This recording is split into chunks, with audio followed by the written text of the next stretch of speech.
Ladies and gentlemen, welcome to the Auto Dreams Automotive Podcast. I'm your host, Zoo.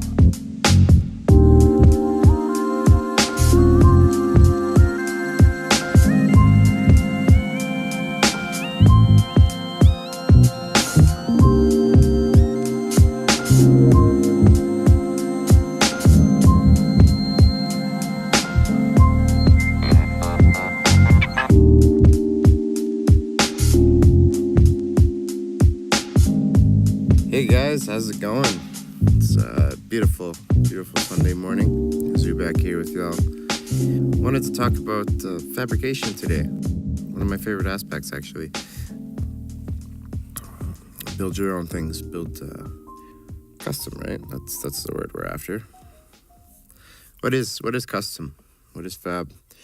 That's really bringing your imagination out into a physical form, right?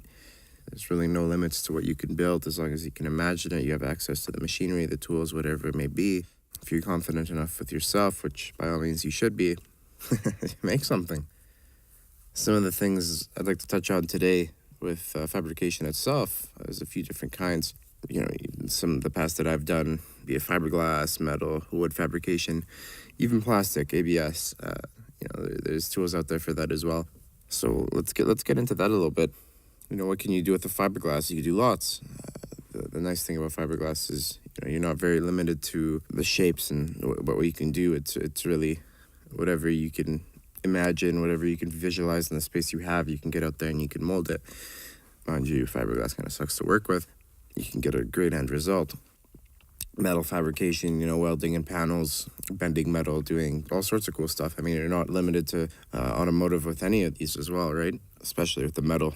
Metal can be a little bit trickier. Not everybody knows how to weld, but we'll definitely touch on to that because I didn't know how to weld at one point, and I kind of taught myself, so it's something that everybody can do for sure. Wood fabrication is a little bit of an interesting one when it comes into the automotive world because you're limited to what you can do. It's mostly going to be an interior kind of deal, right? You don't want to be building wood panels on the outside of your car. It's going to turn out pretty useless. It's not going to last very long. And then, of course, plastic fabrication. What can you do with that? You can work with synthetic plastic sheeting material, make adapter plates, stuff like that. Nothing crazy. I mean, unless you have access to, say, a CNC machine, you could really do some cool stuff. It is really out there. Fiberglass. It's God, that word, every time I say it, it just reminds me of it reminds me of having to sand it and getting those particles in your skin and just feeling so itchy. Don't ever want to take a hot shower after doing fiberglass. God, that'll do you in good. I always want to make sure to turn that water down cold. Keep your pores closed.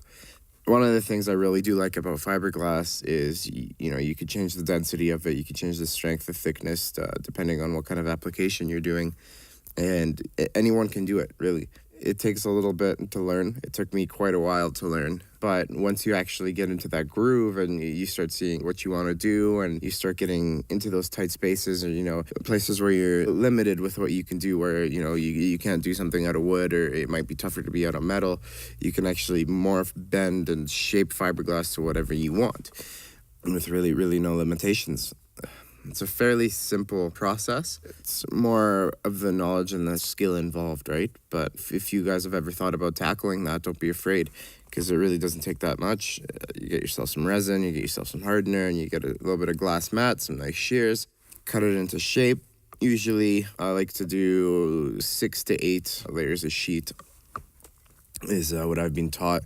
8 layers is usually the equivalent to a 3/4 inch MDF board. That's a pretty good density, pretty good strength. Lots of what I've done in the past with fiberglass was speaker boxes, doing custom panel boxes in the side, which is really nice if you have a vehicle where you want to do a space saver box or something really clean. You can morph that fiberglass into the side panel and then, build your wood trim around it and kind of work with that. Get your kitty hair, your body filler, and kind of put that all together. Make a nice enclosure, but you're also not limited to that, right? I've seen lots of guys do crazy stuff with glass, custom door panels, custom dash pieces. I've even recently taken on doing a custom lip spoiler. which has been a very ongoing project. I should really get back to that. But, sometimes you just have a lot going on at once. I mean, what else can you do? Like I said, the possibilities are endless. Body kits are very popular out of fiberglass. The only shitty thing I kind of noticed is sometimes you'll buy a fiberglass body kit that just won't fit because, it might have warped over time, or if it's sitting in a warehouse, it's kind of bending out of shape or whatnot, which, it's not always going to be the absolute perfect fit. You could definitely get it that way. It does take a lot of skill. A big contradiction here with the fiberglass that I've seen around, scrolling through forums, talking to guys. Fiberglass mending to metal. What do you guys think about that? Because I've heard it from both sides. I've heard guys say, oh yeah, no problem, it'll stick. And I've also heard guys that say it won't stick. There's no way it'll hold. It's going to give out after a while. The resin isn't meant to stick to the metal surface. I've seen lots of discussions on forums and stuff where guys on older cars, one in particular, I was reading, the guy cut out his floorboards. They've actually rusted out. And as opposed to welding at new ones, he laid them out with glass. He did a whole floor with glass, attaching it to the metal.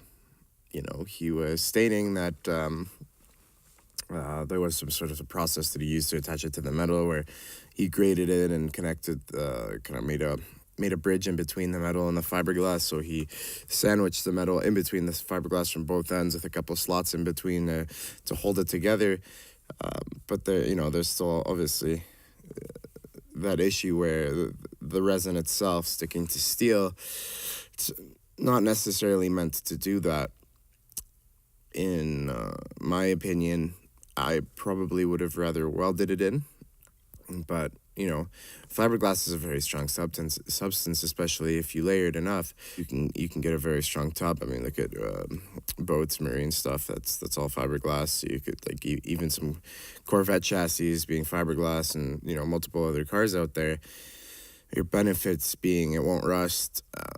It's not going to corrode on you. But it's a tough one, really. I personally would like to keep my glassing to the custom work, especially on interiors, and like I said, you're doing a little spoiler or a lip or something here and there, because you could do lots of cool stuff with it. But once it comes to fixing metal parts, I would definitely personally like to keep metal to metal welded together. It's just a surefire way of knowing that that piece isn't going to separate or go bad on you. Now, being with fiberglass molds, there's lots that you could do with that, right? I mean, if you can set something out of wood, or even plastic, or you have something that you want to mimic, it's really easy to wrap that fiberglass around. Once it dries, cut it out, shape it. So it's really, really nice and easy almost to work with. The process is pretty simple once you actually lay your sheets together and lay them onto your mold. You have to wait for it to dry, and then it gets fun. Sanding fiberglass it's really shitty. You get all that dust, all those particles, so always make sure you're wearing safety glasses and a mask. You don't want that going down your lungs. It's tiny particles of glass. You don't want that. It's essentially, let's say, micro incisions into your skin and into your lungs if it makes its way in there. And nobody wants that. That's just toxic and not good for you. Now, I know guys that have worked with glass for such a long time, they won't even wear gloves anymore or cover up their sleeves because it doesn't faze them anymore. They're so used to it that it's just a brush off, right? But for anybody that's new to it and wants to keep the itch away, because I don't know how many of you guys have handled fiberglass or even home insulation, you get itchy for sure. Those are the little particles actually flying into your skin, trying to climb into your pores. It's always a good idea to cover up, wear a jumper if you can. If not, to try and get some long sleeves on there, some gloves. And like I mentioned before, by all means, cold shower, guys. You don't ever want to take a hot shower after fiberglassing. your pores are going to open up. You're going to let all that debris right into your skin, and it's going to cause you nothing but nightmares. So keep it cold, let your skin close up, and get all those particles off of yourself, and then keep yourself away from that. It's no fun. It's very uncomfortable. Going into metal fabrication, what you can do with metal, I think is very cool as well. That's more forward of what I'm trying to go towards now. In my opinion, welding and shaping metal, especially to body panels, or patching up some rust spots or stuff like that. It's a very good knowledge to have, very good skill to have, and it's one of those things you can really teach yourself to do. It's always, as with anything in life, it's always nice to have a teacher, or ask for help, get that knowledge, and I think that's very important as well to get that baseline down. But welding, for example, if it's something you've always thought about you want to do, hit up Canadian Tire here in Canada, or Harbor Freight down in the States, and get yourself a $300-$400 welder and start welding pieces together. In the garage at home, I just use a flex core wire, gasless, and you get a lot of slag kind of flying around, which sucks, but you can get your welds going pretty good. I actually took a welding class in high school that kind of gave me the basics down of how to run a bead, and now at work here, I got guys showing me how to do things properly, which is really nice. But there's lots of tutorials out there, guys. Check them out on YouTube, and just give you that idea, right? But what I've been told multiple times in welding is you have to find what's comfortable for you. As long as you know those basics of how to run your bead and essentially what's going on, how to melt the metal, how to mend it together, then at that point you got to find your own comfort zone. You got to find how to keep yourself steady and what kind of pattern works for you to lay that bead out the best. And that can't be achieved by anything other than practice. So by all means, get out there, try something new. It'll be good for you. Keep getting that knowledge, keep teaching yourself something new. It's always good. Stress your brain a little bit. Work harder, and work harder. Metal fabrication, there's so much you can do with it in an automotive standpoint. It's a very simple one to start off with. Exhaust, for example. How many times have you taken your vehicle to an exhaust shop to get a cat delete or something simple like that? If you're not buying a full exhaust bolt-on system, doing things like that. Bolt-ons are nice. They really are. They're easy to put on. You can get easy gains and a great sound. Let's not forget about that. But how nice would it be if you just want to keep everything good? You shot your cat or something like that, and you just want to cut it out, weld in a pipe. You could do that yourself, right? I know you guys in Cali might have problems with that because your regulations are pretty strict. Here in Alberta, there isn't really much on for regulations like that. You see all those diesel trucks rolling coal all the time, and loud cars brapping off, exhaust pops, whatnot. Which is, I feel like I'm very blessed for that because I'm not getting my car taken away for a loud exhaust. But again, like I said, you could do it yourself. Once you take that visit, spend that $300-$400. Once you spend that $300-$400, practice in your garage, that could potentially turn into something good for you. If you end up getting good at it, you could outsource yourself to some other people, do some work for them, teach your friends, share that knowledge, share your skill, because it is something you could definitely teach yourself. I found lots of things you can really teach yourself as long as you have some sort of a base knowledge and you practice and you work hard at it. There's definitely going to be a day where you're going to get good at it. You should never ever doubt yourself with anything that you do. Some of us don't have access to the most brilliant teachers or schooling or whatnot, and I know lots of the car guys are self-taught because it definitely can be done. It's always good to go to school, and education is very important, but if you don't have access and you have the passion, you have the fuel, go out there and learn something new. What else can you do with metal? Body panels, rust repairs. I for one own an old Toyota pickup truck. So I'm sure you guys are familiar with what rust repairs are like on that guy. Actually, I spent the day yesterday tackling away at that. Funny story. So I bought this truck, and it was, the 1990s pickup, 2-wheel drive, 5-speed manual, 22R, carbureted motor. Great truck.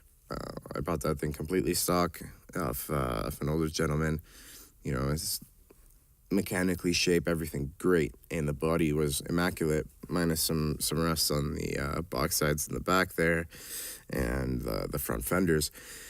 I promised myself I wouldn't work on that truck, that it was going to be a winter beater, that it would stay stock, and I'm not going to touch it, blah blah blah. Here I am, how many months later, the thing's got a little lift on it, it's got wheels, it's got tires, like I just keep plugging away at it. I bought new fenders for it, and tackling the rust spots on the bed. By the way, if any of you guys know of a 1990 Toyota pickup bed for sale in mint shape, please let me know, because I've been trying to find one and I cannot for the life find one for anywhere. I don't want fiberglass. I want a complete metal bed, OEM. So if anybody knows of one, please let me know. Anyways, I was playing around with it yesterday, and there's just a couple of rust spots in the cab itself, which is really weird. I thought, how does a 29-year-old truck have so little rust spots? A Toyota pickup. And I get grinding at one of these rust spots, and what do I find? A solid 1/4-inch layer of body filler that was the rust was starting to show through it. And there's 3 spots on the truck like that. And I'm grabbing myself by the head going, damn, I shouldn't have been so naive. There's no way a 30-year-old truck is looking this clean, but at the same time, I was kind of happy that somebody had actually addressed that beforehand, before the truck totally turned into a pile of rust. But it's just funny things like that, right? And I was lucky I didn't have to weld in any panels. Definitely the bed sides, if I could find some. So it's things like that, right? Like, it's nice to have that skill. And again, like I said, I got my base knowledge for welding, and the rest I've just really been teaching myself, just putting in the hours in the garage, finding out what works, what doesn't. And, it's been going pretty good so far. And hopefully I'll be starting school soon and get more information, and I'd love to share that with you guys and help spread that knowledge for sure. Now, back to the whole fiberglass and metal ordeal. What do I think is better, fiberglass or metal? I don't know. What do you guys think? What would you prefer to do? Because in my honest opinion, I'd like to keep the fiberglass more to a custom visual interior kind of style, where, you're just making cool aftermarket stuff, and metal more of a repair kind of deal. With all due respect, I'd like to teach myself how to bend metal and shape it, and piping and whatnot. In the summer, I'd like to take on a roll cage kind of deal. I have access to a 220 welder, which is nice. It's an expensive machine, so it's right out of the shop. But don't get me wrong, the little 110s are great for body work and whatnot. So if you've been thinking about it, I encourage you to go out there and get yourself one and start practicing, because they're great. Well, 110 MIG with the flex core gasless wire. But yeah, no, fiberglass metal, I don't know. I definitely have more experience with the fiberglass, and you can make, I think you have, working out of a garage, I think a fiberglass, you would have more options for shapes, and, just really going out there. You have more options for creating your own design and shaping it. Whereas metal, you kind of need to have the tools most of the time if you want to bend a piece of sheet or form anything like that. Whereas fiberglass, you can really make a jig, make a mold out of wood, and get your shapes there and lay it out. It's pretty easy once you get the hang of it.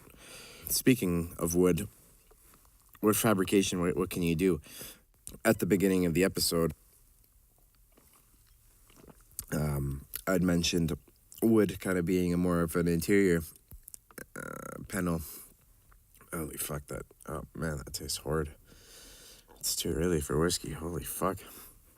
At the beginning of the episode, I had mentioned wood being more of an interior panel assortment kind of deal. I think it'd be best to keep it that way, because most of the time when you're working with wood in a vehicle, it's probably going to be MDF. It's micro density fiberboard. Speaker boxes, for example, you can get lots from aftermarket that either you put together yourself on hinges or whatnot. Trends, big company, they make lots of custom speaker boxes. Some of them will even fit under the seat of your truck or meant specifically for your vehicle and whatnot. I love them. They're great. They're affordable. The only thing I don't like about them is they're not made out of a real MDF. They're more of a particle board kind of deal. And what I've noticed with my audio experience is they let a lot of air through the material itself. So if you go along the lines of something like that, what I would highly suggest is to do a coat of resin on the inside of the box to really seal it in and help that sound travel directly out from your woofer, as opposed to the box itself, because you never want that air to seep through. That's really going to throw off your dBs, the cleanliness of sound. I mean, obviously, depending on what kind of grade of audiophile you are. For myself, I really like a crisp, clean sound. I've worked my way into really having a good year and stuff like that I could pick out. So, to seal those boxes off, you're getting much crisper, cleaner sound for sure. If you're running a port on the box as well, it'll help kind of direct all that air out through the port as opposed to leaking out in the box. If you want to get creative, though, you can go buy yourself a sheet of MDF, measure it out, cut your lengths, and put it together yourself. It's actually a very simple process. Get your nail gun, get some finishing nails in there, and make sure to glue all the edges together with some wood glue as well. Get it held in there. Proper MDF, you won't actually have to seal. You can, by all means, if you want to get that extra little bit. Some of the guys I know have dynamited the insides of their box, so that's a sound deadening sheet. Almost looks like tin foil with a rubber backing. It works very, very well. And then obviously run your carpet. The nice thing about running a custom box like that is that you can pick your own carpet. You can make your own shape. Like the shape is a big thing, right? Volumetric efficiency. When you take a woofer, they'll always have a specific box dimensions for the woofer itself to get optimal sound out of it. So, then you can build your box to the volume of what the sub requires. Finding volume, there's volume calculators on the internet all over the place. Your magic number is 1728, by the way, for all you audio guys out there. Height times width times depth divided by 1728 is going to be what the volume of your sub box is. Just a little fun fact. So yeah, I mean, MDF is nice for stuff like that. That's really what I've used it most for is sub boxes, to be completely honest with you guys. Sometimes, back in the day, I used to build speaker adapters to fit an aftermarket speaker into the door and seal it off nice out of MDF, and then we got into a material called Sintra. It's an ABS plastic board, because if your door absorbs moisture, the MDF is going to puff up eventually and it's going to disintegrate and fall apart, whereas the ABS plastic will always stay nice and sturdy. Plus, it'll give it that nice factory appearance. Obviously, nobody's going to see that behind your door panel, behind the grills, but again, that's where, the sense of being a professional comes in, where you want to make sure to keep your work at the highest level possible, because even if somebody doesn't see it, in the back of the head that when you proceeded with doing your job, you did the best job you could have done. That really helps you be the best person that you could be. Now, what else can you do, right? I want to know what you guys do with all these kinds of fabrications. If you've glassed, if you worked with metal or the MDF, what do you guys build out of it? What kind of things, send me some opinions. Tell me what I can do. I'll try it out. I'd love to. There's so much that you could do. Fabrication is such a broad subject. It's beautiful. It's one of my favorite things about the car world. That's, remember as in the introduction there, I was mentioning that mechanics wasn't really for me, and fabrication was one of the big reasons of why I thought that. Because I wanted to get into that aspect where I could take a sheet of metal or a sheet of wood or a roll of fiberglass and then build something crazy out of it. And that really was one of the key indicators for me of what I wanted to do. So I encourage you guys to get out there and build something cool as well, because there's no limit to knowledge. I could say that a million times, and I probably will, because you should always push yourself to learn more. And fabrication is one of those things where you can always learn something different. You can always learn something new, and I hope you guys feel the need to learn more, because it's very important for sure. Another quick thing with wood I want to touch on actually just came into my head that I had done. It was a fake floor. I did it in one of my cars. Took out that rear mat in the trunk. It's a sedan, and put a hole in it. Put a couple amps in the floor, and really just cut it up to shape, and did a fake floor, as they would call it, out of like a oak layout. So the whole trunk looks like it's made out of oak. I'm sure you guys have seen it before, but I think it's a very cool concept. Lots of guys are running that kind of design, so anybody can do it. You can, there's guys that just lay out the floorboards themselves. The way I did it is laid out a full sheet of MDF and then stuck a laminate flooring on top, keep it waterproof. And that way, if you're using real wood, after a while, it may or may not warp. It's going to take in moisture, and it could do funky stuff to you. But if you lay that laminate and give that MDF a nice coat with some resin or something like that, then you're kind of sealing it up and making sure that it won't go bad on you. But I mean, as far as what I could think of with my experience, that's really, for the most part, some of the things that I've done. Please send me an email, drop a comment.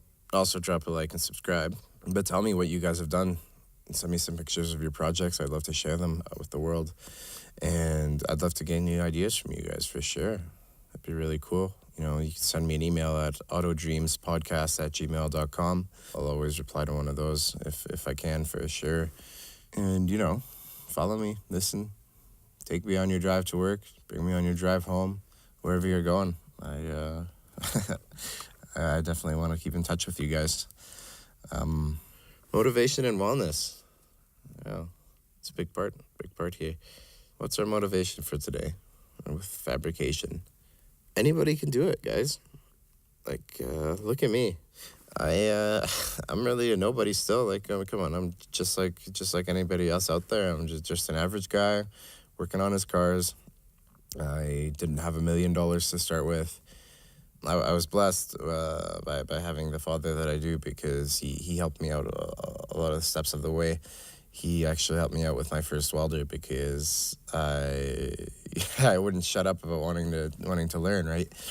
So once I got my hands on that, I couldn't stop. I started welding with a hard wire, and it took me a while to realize that wasn't working very well, until I got out there and learned that hard wire is to be used with gas. So let's remember that one.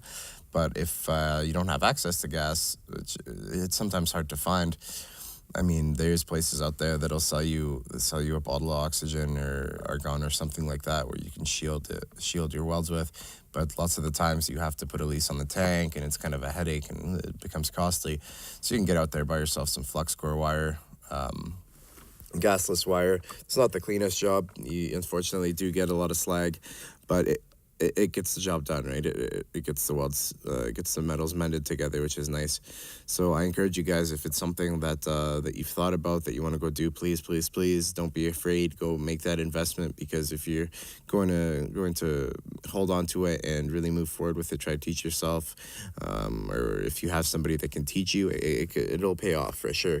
It'll save you a lot of time and money from going to shops or having to pay somebody else to do your work for you, which is a big thing I want to push as well. And I would like to motivate you guys to do your own work, because it can be done, especially if you're a car guy, a petrol head, because I can understand people that really don't see it with cars, or it's just their A to B vehicle. They just don't really care. Yeah, go to a mechanic, go pay them, get your work done, whatever. But if you're an enthusiast, that you see your car differently, you feel it, you love it, and you want to get more involved with the world, I strongly encourage you to go out there and try and do things yourself. try the fiberglass methods, resin and glass. It's not extremely expensive. $150. You could get yourself a nice setup going. Make yourself a custom speaker box, make some custom panels. Hell, even try making a spoiler like I did. If you guys are interested in that, I could do a walkthrough of how I started, how I made the molds, kind of give you guys some ideas. I see lip spoilers are a very popular thing out there right now, so I'd love to show you guys how that's done. So if you show any interest in that, let me know. If I get enough feedback on that, I'll definitely do a little how-to kind of deal, and we'll walk you through step by step. Welding, go out there, grab yourself some scrap, go to a shop, ask them for their scrap bin, get your little pieces of metal. Usually 110 welder, you're not going to be welding 3/4, half-inch steel. Even a 1/4-inch steel is pretty up there. One of the guys had told me if you can definitely weld metal like that. What you'd want to do is heat it up with a torch first, get it nice and red hot. MAP gas is usually an easy, effective way to do that, and then you can proceed with your welds. But if you want to go right out of the welder, I would suggest probably sticking to like a 1/8 thickness, and that does the job pretty well. Changing your controls on the welder is really a personal preference, so play around with them. It's part of the process. You gotta learn yourself, and I believe in you guys. I know you can do it. You just get out there and learn. That's one of the things I can't stress enough. Just teach yourself how to do it, so you don't have to pay somebody to do it for you, because you have that ability. Everybody does, and I think you guys should really grab that and move forward with it. I find myself in my life doubting myself a lot. Actually, just the other day, like I mentioned before, I was working out on my truck in the garage there. I was hooking up some lights to my tunnel cover. It's actually a pretty cool little idea. So when the tunnel cover opens, a little LED goes on and illuminates the truck bed. And I'm about to hook it all up, and I'm sitting there with a good friend of mine. I'm like, dude, I really hope this is going to work. And he just kind of stopped me mid-sentence. He's like, bro, you have to stop saying that, because this is what you do, and every time you do something, you do it to the highest standard, and every single time it works. So you got to stop doubting yourself and telling yourself that you hope it's going to work when you know it's going to work. You always have to have that confidence in you. And I kind of stopped, and I'm like, man, I appreciate that a lot, especially coming from a friend. Somebody, this kind of people, like I was mentioning, you want to surround yourself around people like that, because that's good for you. They'll always tell you not to doubt yourself. They'll always help propel you forward when you feel like you're going to fail or you're not going to do something the right way. They're going to stop you right there and say, no, man, you're going to make it. You're going to do it. And they'll keep supporting you. And that's super important. So it's little things like that. And that's why I'm here telling you guys, I don't have to see what you guys do, but I believe in you. Because just like me, you guys are all human beings, and everybody has potential. Everybody has the ability to do something out there, So don't ever, ever doubt yourself. Always remember that you are the best at what you do. Don't let anybody ever tell you that you're not going to do something, you're going to fail, because that's bullshit. So keep those fists up. Raise yourself to the roof. You're going to make it. Just keep pushing forward, keep plowing forward. Thick and thin. That's the way it goes. If something doesn't work out, it's not working out for a reason, because it's teaching you something. The amount of times where I've done something and I failed at it, I didn't choose to stop just because it didn't work out the first time. I did it a second time, sometimes a third time, because I learned from that failure. It's very, very, very important to fail sometimes. I think failure teaches you a lot more than success does, because in order to get to that success path, you have to fail. You have to learn from your mistakes. You have to learn where you went wrong so that you don't go down that same path again, so that you're always opening a new door to help guide you further in life. You never want, I don't know what it would be like to go down a straight road and always succeed and always be the best at one thing, just never do something wrong. Because how do you know what's wrong then? When you don't do something right, when something messes up, when you break something, something doesn't work, it's great, because then you can go back and you can troubleshoot why that's not working. In fact, that's one of my favorite things to do, is troubleshooting, because I can go back and pick apart different pieces of the installation or whatever it may be, and figure out why it's not working. Because that's working your mind. It's training, every cortex of your brain, and it's helping you come to a realization that there's a reason behind this not working, and I need to find that. So it's good for you. It's good for you as an individual. You need to train yourself to be better. You can't just expect to go out there and win everything right away, right? This is like going out there being a boxer. You can't just go out into the ring without any formal training and expect to win every battle. You need to practice. Practice makes perfect. That's a saying that's always been accurate, and it'll always be accurate, because you can't just go out there and be amazing at something just by simply being amazing at something. You have to train yourself. You have to learn to fail. You have to learn to accept failure, because that's what makes you as an individual. That builds character. Character is a very important thing. I can preach here all day long, but I don't care. I learned it my way. I've had times where I thought, fuck, why am I not good at this? Why can't I just be good at this? I was getting impatient. When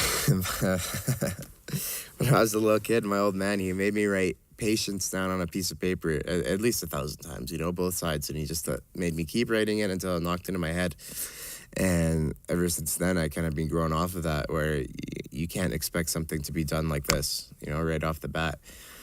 You have to work your way into it, whatever it may be, whether that's going into your automotive lifestyle or your personal lifestyle. Nothing's ever going to work just like that. There's got to be a reason behind it. You have to put your heart and soul into it. You have to want it. And I want to help you guys want it, because we all deserve to own it.